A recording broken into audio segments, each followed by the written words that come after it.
Hi friends, ఈరోజు మన topic ఏంటంటే ఫ్రెండ్స్, పేనియర్ బై యాప్లో కార్డ్ స్వైపింగ్ అంటే ఏటీఎం కార్డు ద్వారా విత్డ్రాల్ ఎలా చేయాలనే దాని గురించి ఈరోజు మనం తెలుసుకుందాం ఫ్రెండ్స్. సో నా యొక్క ఛానల్ని ఇంకా ఎవరైనా సబ్స్క్రైబ్ చేయనట్టయితే దయచేసి ఖచ్చితంగా సబ్స్క్రైబ్ చేసుకోండి ఫ్రెండ్స్, ఎందుకంటే నాకు కూడా ఎంకరేజ్మెంట్గా ఉంటుంది. అలాగే నేను పంపించే వీడియోస్, నేను అప్లోడ్ చేసే వీడియోస్ అన్నీ మీకు నోటిఫికేషన్గా రావడం జరుగుతుంది. కాబట్టి అక్కడ సబ్మిట్ చేసుకున్న తర్వాత బెల్ బటన్ పైన క్లిక్ చేసినట్టయితే నేను అప్లోడ్ చేసే వీడియోస్ అన్ని మీకు నోటిఫికేషన్గా వస్తాయి ఫ్రెండ్స్. సో నా యొక్క వీడియోస్లో మీకు ఏదైనా డౌట్స్, మనీ ట్రాన్స్ఫర్కి సంబంధించినవి కానివ్వండి, ఏదైనా డౌట్స్ ఉన్నాయనుకుని నాకు కామెంట్ బాక్స్లో కామెంట్ చేయండి. సో నేను చూసి మీకు రిప్లై ఇస్తాను ఫ్రెండ్స్. సో మనం ఆలస్యం చేయకుండా మనం టాపిక్లోకి వెళ్దాం ఫ్రెండ్స్. సో మనం యాప్ని ఓపెన్ చేసుకుంటే మనకు ఓటీపీ సంబంధించి అంటే మన హోమ్ పేజ్ ఇలా వస్తుంది ఫ్రెండ్స్ మనకి. సో ఇది అసలు కార్డు పేమెంట్ అంటే ఏంటిది, ఎస్ఎంఎస్ పేమెంట్ అంటే ఏంటిది, చాలామందికి డౌట్ ఉంది ఫ్రెండ్స్. అంటే ఎస్ఎంఎస్ పేమెంట్ అంటే ఏంటంటే, ఈ ఎస్ఎంఎస్ పేమెంట్ ద్వారా మనకి అంటే మన ఏటీఎం నుండి విత్డ్రాల్ అనేటువంటిది తీయొచ్చు ఫ్రెండ్స్. ఏటీఎం ద్వారా మనం విత్డ్రాల్ తీయడానికి ఎస్ఎంఎస్ పేమెంట్ని మనం యూజ్ చేసుకోవడం జరుగుతుంది. సో ఎందుకంటే కామన్గా మనకి ఏటీఎం నుండి విత్డ్రాల్ చేయాలంటే ఒక స్వైపింగ్ మిషన్ కావాలి. సో స్వైపింగ్ మిషన్కి 7,000 అబౌవ్ ఉంటుంది. సో అలాగే మంత్లీ రెంటల్స్ వచ్చేసి మనకి ఒక 250 నుండి 450 వరకు మంత్లీ రెంటల్స్ ఉంటాయి.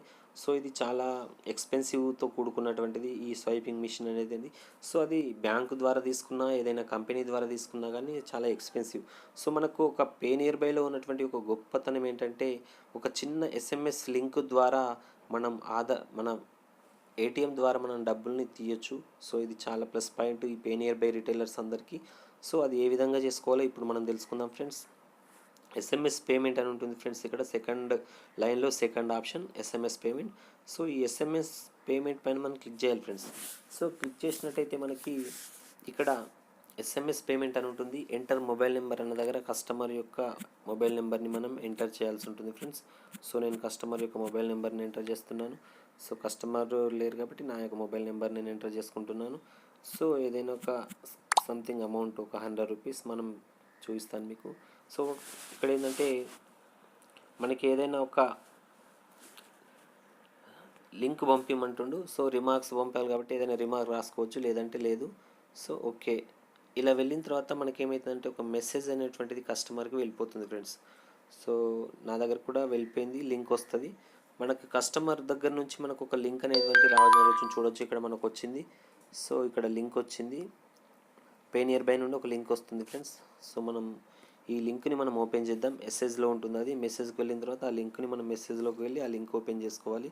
సో ఇక్కడ లింక్ ఉంది కదా ఫ్రెండ్స్, ఈ లింక్ పైన మనం క్లిక్ చేసినట్టయితే సో మనకు బ్రౌజ్ ప్లాన్ ఉంది. సో బ్రౌజ్ నొక్కాలి. నొక్కిన తర్వాత మనకు ఆప్షన్స్ అడుగుతుంది. మోర్లోకి వెళ్ళి గూగుల్ క్రోమ్ ద్వారా మనం ఈ లింక్ను ఓపెన్ చేయాల్సి ఉంటుంది. సో కంపల్సరీగా గూగుల్ క్రోమ్ ఉంటే మాత్రమే ఈ లింక్ అనేటువంటిది ఓపెన్ అవుతుంది ఫ్రెండ్స్. ఇక్కడ చూడొచ్చు మనకి ఇన్వాయిస్ ఫర్ అని మన కంపెనీ నేమ్ వస్తుంది, తర్వాత షాప్ రిటైలర్ నేము, తర్వాత అడ్రస్, తర్వాత డేటు, ట్రాన్సాక్షన్ ఐడి, అమౌంట్ ఇవన్నీ వస్తున్నాయి ఫ్రెండ్స్.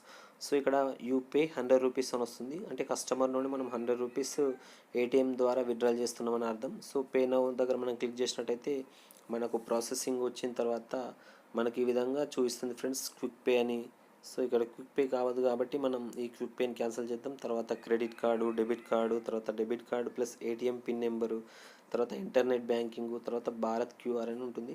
సో ఇవన్నీ ఆప్షన్స్ ఉంటాయి ఫ్రెండ్స్. దీంట్లో మనకు నచ్చిన ద్వారా మనం ట్రాన్సాక్షన్ చేసుకోవచ్చు. సో ప్రజెంట్ మనమైతే డెబిట్ కార్డ్ ద్వారా మనం ఏ విధంగా ట్రాన్సాక్షన్ చేయాలో చూద్దాం ఫ్రెండ్స్. సో మనం ఇప్పుడు డెబిట్ కార్డ్ మనం క్లిక్ చేసినట్టయితే ఫ్రెండ్స్ మనకి ఇక్కడ ఈ విధంగా వస్తుంది.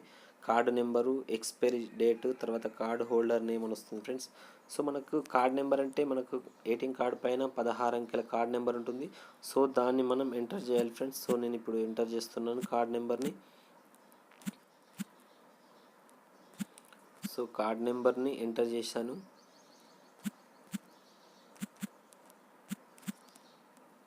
ఓకే, తర్వాత ఎక్స్పైరీ డేట్ అనే దగ్గర కార్డు యొక్క ఎక్స్పైరీ డేట్ ఉంటుంది, కార్డు మీదే ఉంటుంది ఫ్రెండ్స్ అది.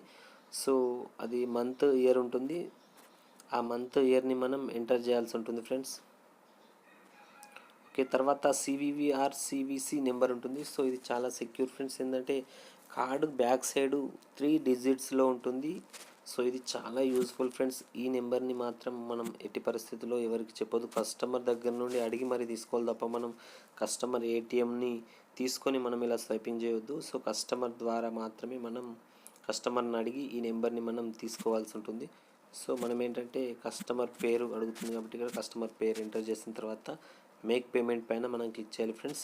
సో మేక్ పేమెంట్ పైన క్లిక్ చేసినట్టయితే సో మనకి కస్టమర్కి ఒక ఓటీపీ అనేటువంటిది వెళ్తుంది ఫ్రెండ్స్. సో కస్టమర్కి ఒక ఓటీపీ వెళ్తుంది. ఆ కస్టమర్ మనకు ఆ ఓటీపీ చెప్తే మాత్రమే మనకి ఇక్కడ ఈ యొక్క అమౌంట్ అనేటువంటిది మన అకౌంట్కి ట్రాన్సాక్షన్ జరుగుతుంది. సో నేను హెచ్డిఎఫ్సి బ్యాంక్ నుండి తీస్తున్నాను కాబట్టి హెచ్డిఎఫ్సికి ఒక ఓటీపీ వచ్చింది. ఆ ఓటీపీని ఇక్కడ నేను పేస్ట్ చేస్తున్నాను. తర్వాత సబ్మిట్ నొక్కినట్టయితే సో ఆ ట్రాన్సాక్షన్ అనేటువంటిది మనకి ప్రాసెస్ అవుతుంది. ప్రాసెస్ అయ్యి తర్వాత ఆ అమౌంట్ అనేటువంటిది మనకి ఇక్కడ మన రిటైలర్కి యాడ్ అనేది జరగడం జరుగుతుంది ఫ్రెండ్స్. సో ఇక్కడ ట్రాన్సాక్షన్ సక్సెస్ఫుల్ ఇంకా రాలేదు, చూద్దాం. సో చూడొచ్చు మనకి ఇక్కడ సో హెచ్డిఎఫ్సి నుండి అమౌంట్ 100 రూపీస్ కట్ అయిందని చెప్పేసి వచ్చింది. అలాగే సక్సెస్ఫుల్లీ పేడ్ అని వచ్చింది, చూడొచ్చు ఫ్రెండ్స్ ఇది. సో ఇది ట్రాన్సాక్షన్ చేసే విధానం ఫ్రెండ్స్.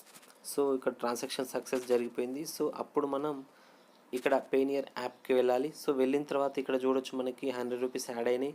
సో 419 ఉండేటువంటి అమౌంట్ ట్రేడ్ బ్యాలెన్స్లో 519 వచ్చింది. సో ఇక్కడ చూడొచ్చు మనం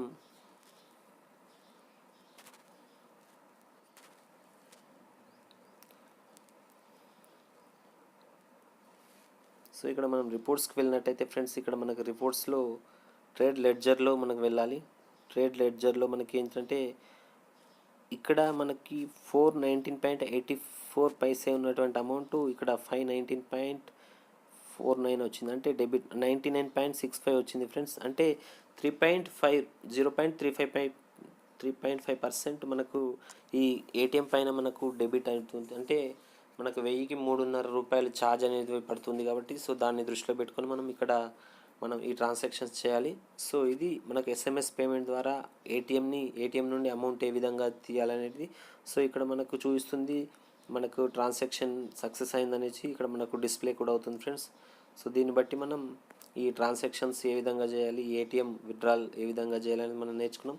సో తదుపరి ఏంటంటే మనకి చాలామందికి అవసరమైనటువంటి మొబైల్ రీఛార్జెస్ కానివ్వండి, డిటిహెచ్ రీఛార్జెస్ కానివ్వండి, క్రెడిట్ కార్డ్ బిల్స్ గురించి నేను ఆ రోజు మీకు చెప్తాను. సో దాని తర్వాత మీకు ఏదైనా ఒక కంప్లైంట్స్ని ఎలా రేజ్ చేయాలి సో నెక్స్ట్ సెషన్లో మీకు వివరిస్తాను ఫ్రెండ్స్. ఏంటంటే చాలామందికి మనం చేస్తున్న ట్రాన్సాక్షన్స్లో ఫెయిల్యూర్ అనేటువంటి జరుగుతుంటాయి. సో అలాంటప్పుడు అమౌంట్ కట్ అవుతుంటుంది. సో చాలామందికి ట్రాన్సాక్షన్కి సంబంధించిన కంప్లైంట్స్ ఎలా చేయాలి చాలామందికి తెలియదు. సో నెక్స్ట్ వీడియోలో నేను ట్రాన్సాక్షన్ ఫెయిల్యూర్ అయినప్పుడు మనం కంపెనీకి కంప్లైంట్స్ ఏ విధంగా చేయాలి, సో అమౌంట్ మనకు ఎప్పుడు రివర్స్ వస్తుంది, తర్వాత మనకు స్టేటస్ ఏ విధంగా చెక్ చేసుకోవాలనే దాని గురించి మీకు వివరిస్తాను friends. So thank you for watching my videos. ఇంకా ఎవరైనా సబ్స్క్రైబ్ చేసుకున్నట్టయితే నా యొక్క వీడియోస్ని సబ్స్క్రైబ్ చేసుకోండి ఫ్రెండ్స్. సో అలాగే మీ యొక్క రిలేటివ్స్ కానీ మీ బంధుమిత్రులకి రిటైలర్స్కి నా యొక్క వీడియోస్ని షేర్ చేయండి friends. Thank you for watching my videos. Thank you friends. Bye.